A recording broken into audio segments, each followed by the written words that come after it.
Hello and welcome to civilian Himmu YouTube channel. तो guys, आज के इस वीडियो में हम लोग क्या करने वाले हैं, एक विलेज हाउस डिजाइन करने वाले हैं। हमारा जो आज का जो हमारा डिजाइन होने वाला है वो एक विलेज हाउस होने वाला है। तो हम लोग विलेज हाउस कैसे डिजाइन करने वाले हैं उस चीज को हम लोग अच्छे से समझने वाले हैं। ठीक है, विलेज हाउस डिजाइनिंग को हम लोग अच्छे से समझने वाले हैं। ठीक है, तो चलिए हम लोग अपना जो है डिजाइन का शुरू करते हैं। तो सबसे पहले जो हमारा क्लाइंट का जो हमारा प्लॉट साइज है वो प्लॉट साइज ऑलमोस्ट एक साइड से 47 फीट और दूसरे साइड से ऑलमोस्ट 50 फीट। ऑलमोस्ट जो है स्क्वायर साइज का ये प्लॉट है 47 बाई 50 फीट का, इस तरीके का प्लॉट है। तो हम लोग क्या करने वाले हैं, सबसे पहले तो एक रफ प्लान बनाने वाले हैं। उनको प्रॉपर विलेज जो हाउस जो विंटेज हाउस डिजाइन होता है प्रॉपर पॉर्च के साथ, जैसे कर्व जिसमें पॉर्च बने होते हैं। ठीक है, इस टाइप का जो है उनको टेरेस भी और पीछे में भी उनको ओपन प्लेस चाहिए, तो थोड़ा सा उस टाइप का डिजाइन जो उनको चाहिए। तो हम लोग क्या करने वाले हैं, और उनका जो रिक्वायरमेंट मैं आपको बता दूं। उनका जो रिक्वायरमेंट है, एक प्रेयर रूम होना ही होना चाहिए। जो उनके एक्स्ट्रा रिक्वायरमेंट है, प्रेयर रूम होगा, पूजा रूम। ठीक है, एक उनको स्टोर रूम भी चाहिए। ठीक है, 2 से 3 जो है टॉयलेट होंगे अलग अलग, कोई भी उनको कॉमन टॉयलेट नहीं चाहिए। बट हाँ, रूम के साथ में हो सकता है, रूम के अगल बगल में एक चाहिए और एक कॉमन रखना जरूरी है। उसके बाद में उनको किचन एक चाहिए। उनको 3 बेडरूम चाहिए मिनिमम। ठीक है, और बाकी जो स्टेयर केस वगैरह होते हैं, और एक एक यहाँ यहाँ पे एक लिख देता है डाइनिंग एंड एक लिविंग, दोनों अलग अलग उनको रूम चाहिए। डाइनिंग रूम अलग, लिविंग रूम अलग। ठीक है, इसके अलावा जो उन्होंने हमें बोला कि वरांडा, पोर्च और टेरेस वगैरह जो है अलग से उनको देना है, और पीछे से भी एंट्रेंस होगा, आगे से भी एंट्रेंस होगा। तो हम लोग क्या करने वाले हैं, सबसे पहले तो हम लोग इस घर को प्रॉपर जगह ना यूटिलाइज करके हम लोग पीछे कुछ जगह छोड़ने वाले हैं। तो हम लोग सबसे पहले आगे कुछ इस तरीके से स्टार्ट करना चाहते हैं कि आगे थोड़ा सा वरांडा पोर्शन हो, और आगे वरांडा का पोर्शन हो, और यहाँ पे उसके बाद बीच में जो है हम लोग क्या करेंगे, 2 रूम बना देंगे। यहाँ पे हम लोग 2 रूम बना देंगे। ठीक है, अभी हम लोग रूम बस सेटअप करते जा रहे हैं, और उसके बाद बाकी इस लाइन में और इस लाइन में रूम बनाएंगे हम लोग। तो सबसे पहले तो एक हम लोग यहाँ पे बना देंगे, यहाँ पे एक बेडरूम बना देंगे। तो यहाँ पे क्या करते हैं, एक बेडरूम बनाएंगे। ठीक है, ये अभी हमने रफ प्लान हम लोग बना रहे हैं। और उसके बाद क्या करेंगे, हम लोग इस बेडरूम के जस्ट बगल में एक टॉयलेट बना देंगे। जहां भी बेडरूम है एक टॉयलेट बनाना है।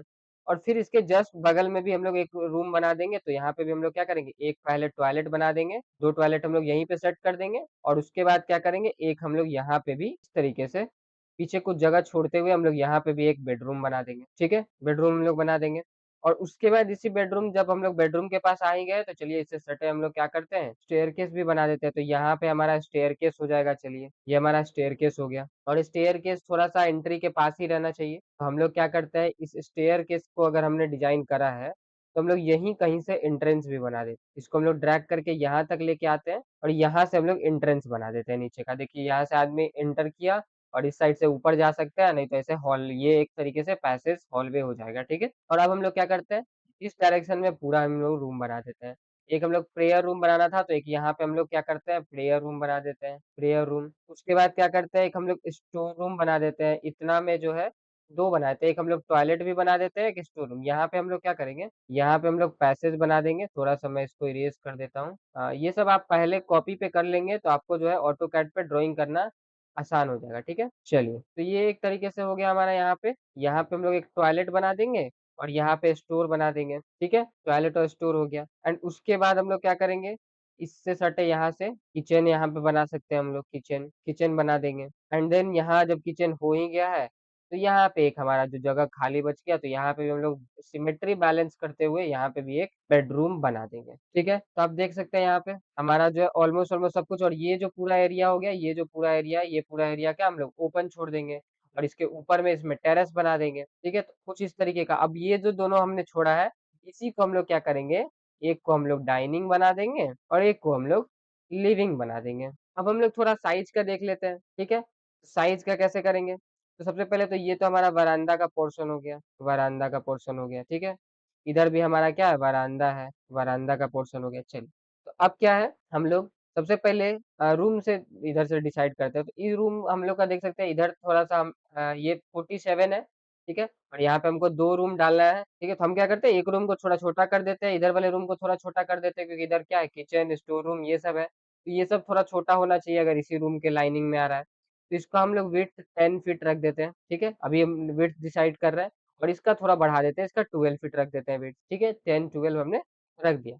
देख सकते हैं 10 और 12 ये लगभग 22 फीट हो चुका है। 22 फीट यूज़ हो गया, हमारा टोटल 47 फीट है। मतलब टोटल 47 ना यूज़ करके 46, 45 के आस-पास हम लोग यूज़ करते हैं लाइन प्लान बनाने के लिए, ठीक है? तो 22 हमारे पास है, और 22 टू या 23 और हम यूज़ कर लेंगे। तो ये भी हम लोग और 22 यूज़ कर लेते हैं। इस डाइनिंग को थोड़ा छोटा कर देते हैं 10 फीट, और लिविंग थोड़ा बड़ा दे देते हैं 12 फीट, ठीक है? तो ये हमारा ये डिसाइड हो चुका है। और ये जो वरांडा का विड्थ है, वरांडा का जो विड्थ है, इसको लगभग हम लोग 5 फीट वाइड जो है वरांडा रख लेंगे, ठीक है? वरांडा इतना वाइड रहना चाहिए, ठीक है? चलिए, अब क्या है, यहीं से यहाँ से भी एक एंट्रेंस हो जाएगा हमारा मेन एंट्रेंस, ठीक है? और एक एंट्रेंस हमारा यहाँ से हो गया बैक एंट्रेंस, ठीक है? इसमें कोई दिक्कत नहीं है। और इधर वाला जो वरांडा है, यहाँ पे भी हम लोग इस वरांडा को भी क्या रख देंगे, 5 फीट वाइड रख देंगे, ठीक है? और इधर पैसेज है, इसको हम लोग 3 फीट वाइड रख देंगे, थोड़ा कम कर देंगे इसको, ठीक है? चलिए, अब देखिए, अब यहाँ पे क्या हमने 10 फीट इसको फिट किया है, 10 फीट सब हो जाएगा। किचन भी क्या हो गया 10 फीट, टॉयलेट भी क्या हो गया 10 फीट, स्टोर रूम भी क्या हो गया 10 फीट, ठीक है? सब 10 फीट। और यहाँ पे हमारा प्रेयर रूम कितना हो जाएगा, तो ये 10 फीट और ये 3 फीट वाइड, 13 फीट हो जाएगा, ठीक है? तो लगभग इसको हम लोग 12 फीट लेके चलते हैं, क्योंकि ये लाइन प्लान है। 12 फीट इंटू अब हम लोग क्या करेंगे, इसका हाइट डिसाइड करेंगे, ठीक है? अब हाइट, तब देखिए हाइट हम लोग कैसे डिसाइड करेंगे। तो सबसे पहले हमको क्या है कि किचन से डाइनिंग में एंट्री होना ही चाहिए, है ना? किचन से डाइनिंग में भी एंट्री हो, किचन से बाहर भी है 1 विकेट, 2-2 एंट्री हम लोग देना चाहते हैं। तो हम लोग क्या करेंगे, इसको थोड़ा-सा इधर से इससे कम ही रखेंगे। तो इसको अगर मान लीजिए 12 है, तो हम लोग 12 बाई 18 लगभग लेके चल सकते हैं। तो उस हिसाब से इसको 10 बाई 15 कर देंगे, 15 ले लेते हैं। ठीक है, 15 ले लेते हैं, तो किचन का तो जनरल साइज़ 8 फीट हम लोग ले लेते हैं, 8 बाई 10 बहुत है। ठीक है, तो किचन हम लोग ले लिए 8 बाई 10, और उसी तरह से बाथरूम है तो इसको 6 ले लेते हैं चलिए। देख सकते हैं ये कितना हो गया, 15, 6, 5, 11, 21 और 8, 29, लगभग 30 फीट हमारा यूज़ हो गया। टोटल है 50, बचता है 20 फीट। ठीक है, तो 20 फीट में हम क्या करते हैं, लगभग 11-12 फीट के आसपास इसको दे देते हैं, और उसके बाद में बचता है 9 फीट, 11 फीट मान लीजिए, इसको 11 फीट दे देते हैं और इसको 9 फीट इसको दे देते हैं। हो गया। तो इस तरीके से हमारा क्या हो गया, इधर का पूरा लेआउट जो है बन के रेडी हो चुका है। अब हम लोग क्या करेंगे, दूसरे साइड भी, तो स्टेयर, तो इधर ये स्टेयर का हम लोग 7 फीट दे देंगे, बहुत है, 7 फीट स्टेयर, ठीक है। इधर जो बेडरूम है इसको 12 बाई 12 दे देते हैं, स्क्वायर बेडरूम, कोई दिक्कत नहीं है, क्योंकि यहाँ पे हमने 12 पहले से फिक्स कर दिया है। इधर थोड़ा हमारा छोटा है, 50 से कम हम लोग यूज कर रहे हैं, क्योंकि यहाँ पे हम लोग कुछ एरिया छोड़ रहे हैं। तो हम लोग क्या करते हैं, इस जो बाथरूम है, इस दोनों ही बाथरूम को हम लोग कितना दे देते हैं, 8 फीट बाई 7.5 फीट या 7 फीट, चलो 8 बाई 8 के आसपास हम लोग दे देंगे, ठीक है। तो दोनों का ही सेम रहेगा डायमेंशन। इस तरीके से हमारा क्या है, एक लेआउट जो है ये डिसाइड हो चुका है, ठीक है। अब इसी लेआउट से हम लोग क्या करते हैं, अब चलते हैं ऑटोकैड के अंदर हम लोग इसका प्लान बनाने, ठीक है।